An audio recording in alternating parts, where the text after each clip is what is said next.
नाज़रीन, खबर शामिल करते हैं चकवाल से। एबीसी न्यूज के डिस्ट्रिक्ट रिपोर्टर राजा ज़हीर अब्बास की रिपोर्ट के मुताबिक 31 मार्च दुनिया भर की तरह चकवाल की मसीही बरादरी भी ईस्टर का त्यौहार बड़े जोशो खरोश से मना रही है। चकवाल के यूपी चर्च में पादरी नवाज बरकत ने मजहबी इबादत करवाई, जबकि एल्डर आसिफ कुर्द और एल्डर इलियास कुल ने यसू मसीह की जिंदगी और उनके उठने के बारे में तफसीलात बयान की।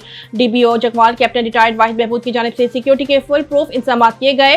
मुल्क भर की तरह चकवाल की मसीही बरादरी आज ईस्टर का त्यौहार मजहबी जोशो जज्बे से मना रही है। पादरी नवाज बरकत, आसिफ कुर्द और इलियास कुल ने मजहबी इबादत करवाई। इबादत में शरीक मसीही बड़े बच्चे सभी रंग बिरंगे कपड़ों में खुशी का इजहार करते नजर आए। पास्टर ने मीडिया से गुफ्तगू करते हुए कहा कि हम मसीही अपने वतन पाकिस्तान और एक आजाद जिंदगी गुजार रहे हैं। हमें किसी किस्म की कोई परेशानी नहीं। मुस्लिम हमारे भाई हैं जो हमारी खुशी और गम में बराबर के शरीक हैं। चकवाल के चर्च में डीपीओ चकवाल की जानिब से सिक्योरिटी के फुल प्रूफ इंतजाम किए गए थे।